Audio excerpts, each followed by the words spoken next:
everyone, it's Victoria with Nutrition by Victoria. I have a Master's of Science degree in Human Nutrition, and I'm here to help you build a high-functioning metabolism so that you can get and stay effortlessly slim, lean, fit, and healthy, all while eating as much as you want, specifically carbohydrates, okay? So today we are going to talk about the things in life, the dietetic factors, the lifestyle factors that contribute to high blood sugar. So we're talking about elevated blood sugar that goes up when you eat a meal and doesn't come down to normal levels within 1 to 2 hours after you've consumed that meal. So that is something that would be considered insulin resistance if your blood sugar level numbers are not coming down to normal range after a meal, as well as having elevated fasting blood sugar. So in this video, I'm going to talk to you about things that you can do in order to make sure that your blood sugar levels are always within normal range, because that is a very good indicator that you have insulin sensitivity. So the key here though, and I thought about this after I filmed my video yesterday, is that you can falsify blood sugar level readings eating a low carb diet, because like I've talked about in the past, if you're not putting the sugar in, then you're not going to have that sugar level in your blood, okay? And then you're going to be forcing your body to break down glycogen and break down protein in order to bring your blood sugar levels back within normal range. So the problem though is that people who subscribe to a low carb diet, they're still gonna fail a glucose tolerance test, which is the gold standard for diagnosing insulin resistance. So that is why we want to be consuming a high carb, low fat diet, because in order to become insulin sensitive, that means that you're taking the sugar that's in the blood after you consume a high carbohydrate meal. This is what the glucose tolerance test actually does as well. So you drink a drink that is very high in sugar, and then your blood sugar is tested afterwards to see if your body was able to move that sugar from your blood using insulin and putting it into the cells where it can be used to generate energy, okay? Insulin resistance means that you're not able to take that sugar out of the blood very effectively and put it into the cells. Then the cells sense, hey, there's not enough sugar here, so it's going to tell your body that you need to make more sugar. And then that's how diabetes, gets diagnosed, is your body, your cells are sensing that there's not enough sugar present, so then they're telling your body to make more sugar via gluconeogenesis, and then you end up having chronically elevated blood sugar levels because your body still can't put this sugar into your cells. So in order to fix this problem that generally occurs following a low carb diet, a high fat diet, a diet that's insufficient in carbohydrates, right? Because in order to become insulin sensitive, you need to be consuming a diet that is sufficient in carbohydrate calories and also low in fat. That is what creates insulin sensitivity. So when you're eating this way, a high carb, low fat, calorie sufficient diet, and you're doing your blood glucose readings, you're not going to have any buffer for what your insulin sensitivity is, okay? You're going to be getting readings that are showing whether your body is actually insulin sensitive, aka your blood glucose stays normal after your high carb, low fat meals, and it's normal when you're doing your fasting reading in the morning. Or it's going to be showing that you're insulin resistant right now to your high carb, low fat meals. And that is going to be due to your previous dieting habits, whether you've been coming from a high fat diet, a low carb diet, a calorie insufficient diet, or a keto diet, starvation, any of the above, because insulin resistance results from consuming a diet that's too high in fat and also glucose starvation, or AKA there isn't enough glucose coming into the diet for insulin to work properly, okay? Insulin sensitivity is carbohydrate calorie sufficiency, glucose sufficiency, combined with a low-fat diet, okay? I probably sound like a broken record at this point, just saying that. Anyways, let's get into the factors. So, number one, for creating insulin sensitivity, aka normal blood sugar readings after your high-carb, low-fat meals and snacks, and normal fasting glucose, is you want to keep your diet low in fat. So let's say you came to this high-carb, low-fat diet from a high-fat diet, okay? Initially, you may have some wonky blood sugar readings, but as you continue to keep the fat low in your diet and allow the excess fat that's in your blood to leave the building, your blood sugar readings are going to normalize. Exercise is also going to help this process. Exercise encourages insulin sensitivity. Okay, so avoiding a high-fat diet. Okay, and understanding if you're coming from a high-fat diet, that could be why you're having some wonky readings to start. But generally, if you're coming from a high-fat, calorie-sufficient diet, you're going to see results pretty rapidly. And it's easy to get your blood sugar back regulated once you get that excess fat cleared out of the blood, aka cleared out of your diet. Okay, number two, we want to make sure we are actually eating enough carbohydrates. So under eating carbohydrates, like I just said, causes insulin resistance. So what can happen here is that your fasting glucose level can actually be elevated if you're under eating carbohydrates pretty chronically, okay? And also, if you are coming from a low-carb diet and then you're eating a high-carb diet now, you could have some elevated blood glucose readings initially, again, as your body starts to become carb adapted and gets used to the carbohydrates that are coming in. So you want to just make sure that you're eating sufficient carbohydrate calories. So what does that look like? A minimum of 2,000 calories a day for women and a minimum of 2,500 calories a day for men. You may need more in order to convince yourself not to be a fat storer, because whenever we undereat, we are telling our body, hey, there's not enough glucose available, so let's become insulin resistant so that it's easier to store fat, okay? Because we store fat whenever glucose isn't able to enter the cells correctly because it's telling our body that there's not enough glucose available. So insulin resistance primes our body for fat storage due to the lack of glucose coming into the cells. Okay, number three, not getting enough sleep is going to disrupt your blood glucose regulation.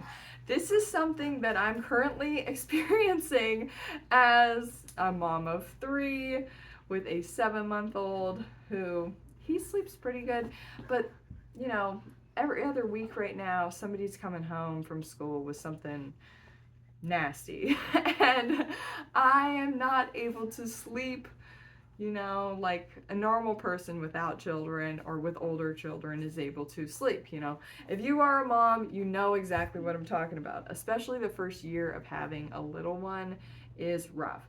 So I noticed that my fasting glucose is in the 80s when I'm able to get a good night's sleep and I've eaten enough carbohydrates the day before. If I've undereaten carbohydrates and I have not gotten enough sleep, my fasting glucose readings are in the 90s when I wake up. I've noticed this twice this week. Once this morning, my reading was 95 and I barely got maybe 6 hours of sleep last night, and it was very broken up because I have one child who's home from school sick today, and the baby just got over having some kind of a cold or teething, whatever it is. TMI, right? Anyways, I'm just using this as an example to help you to understand the importance of sleeping enough. Also, so the reason why this is happening is due to cortisol, and basically my body is utilizing too much glucose in order to keep my body awake, and it's not having that downtime to rest and repair, basically.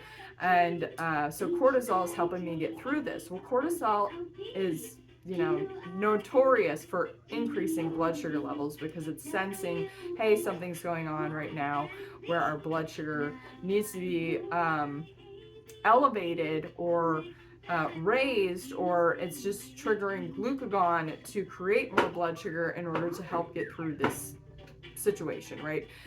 But the thing in my situation, though, is if I eat enough calories and if I get enough sleep, my my fasting glucose is in the 80s, okay? And it's still not over 100, which would indicate some insulin resistance there. I'm just noticing a trend of when my fasting glucose is higher than normal, right? So my normal is in the 80s generally, and then I'm whenever I'm underslept and underfed, it's in the 90s. So that's just a trend that I've noticed. So this is something that you'll want to keep in mind as you track your own fasted glucose readings, is that if you are working like third shift, second shift, if you're going to bed late, if you're getting up a lot in the night with children, if you're getting up in the night just because you've undereaten, so cortisol is waking up to go find food, these are some things to consider because they do contribute towards insulin resistance. In order to be insulin sensitive, we want to keep our diet low in fat, eat enough calories, and get enough sleep. I recommend 8 to 12 hours of uninterrupted rest a night, and going to bed between the hours of 9 and 10 p.m. at the latest. Okay. Look at he's gonna be walking soon. Okay. Next on the list is exercise. Okay, so exercise can work for us or it can work against us depending on how we're training. So ideally, if you're going to exercise, you want to be fed. You want to be in a fed state. You don't want to exercise in a fasted state, especially if you're not sleeping enough, because cortisol is just going to continue to elevate your blood glucose by triggering, glucagon to tell the liver, hey, we need more glucose in our bloodstream because we don't have enough to work with because it's not coming in and we didn't sleep enough, right? So it's not that your body wants to be insulin resistant. It's that so many of us do things like drink coffee, not sleep enough, eat a high-fat diet, not eat enough carbohydrates, not exercise, or exercise too much while under eating, where our body programs itself for insulin resistance in order to protect it, in order to protect it from the next famine, right? Because our metabolism is tightly regulated based on our blood sugar and what is coming in and what is needing to be created in order to maintain that regulation, that homeostasis. So we can use exercise to make us more insulin sensitive when we are in a fed state. So we want to be fed and rested and then do our exercise. I generally don't recommend fasted training. You want to have a little bit of something before your exercise, because that's going to tell your body, hey, we don't need to be pulling from our muscle stores in order to create sugar for this exercise, right? So it's like a double-edged sword if you're doing that. You're breaking down muscle because you're requiring it for your fitness activity that you're doing in order to burn fat, but you're sacrificing muscle. So we don't want to be exercising at the expense of our metabolism. We want to be exercising in order to benefit our metabolism. And what you can do is check your blood glucose after you've done exercise, and it should be in a nice normal range, right? If it is, exercise can elevate our blood sugar if we are doing high intensity efforts, but again, it should be coming back down into normal range afterwards. So I noticed this morning in particular, I'll use myself as an example. I was up at 5:30 and doing all kinds of things. I checked my fasted, it was 95. Then I decided to do some fasted training just as an experiment. So I did 30 minutes on my spin bike, and I did 10 minutes on my rebounder, and I checked my blood sugar and it was 105, and I was like, wow, it went up even though I haven't eaten anything, right? And if I would have ate something, it actually probably would have come down more, because that's my body utilizing the sugar that comes in, clearing it from the blood sugar, and then leaving my blood sugar at a normal range, right? So if you want to burn fat more effectively, you want to be taking in the carbohydrates in order to burn the fat. So that's the other thing. A lot of people are like, how are you not diabetic eating a high carb, low fat diet? Well, a high carb, low fat diet reverses diabetes. Neil Barnard did the clinical research to find this information out, and he wrote a book about it called Reversing Type 2 Diabetes, and it's based on eating a high carb, low fat diet. So everything else pretty much causes diabetes.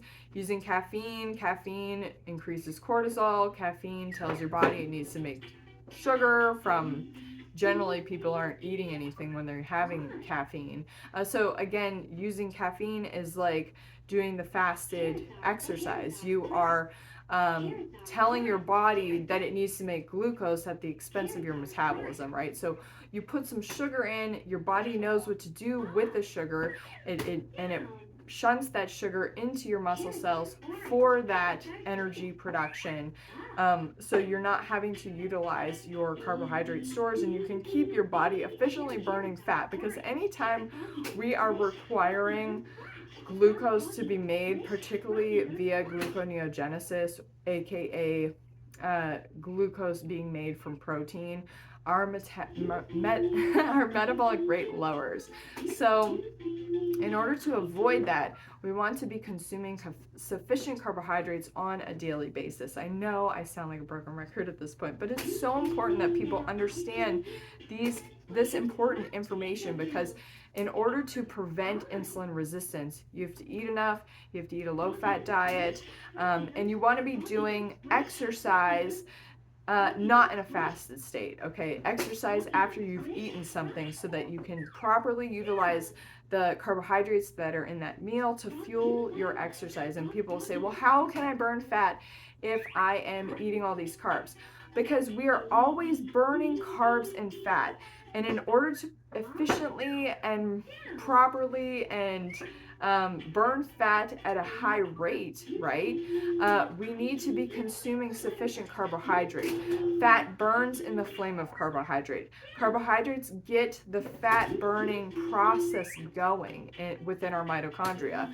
So that's something to keep in mind, that body fat is burned when we consume enough carbohydrates and maintain a dietary fat deficit, so that we can tap into body fat stores instead of utilizing dietary fat that's coming in.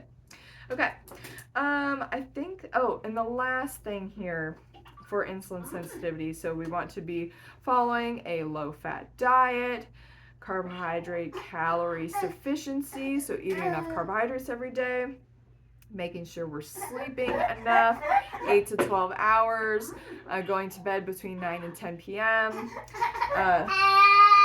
I'm running out of time.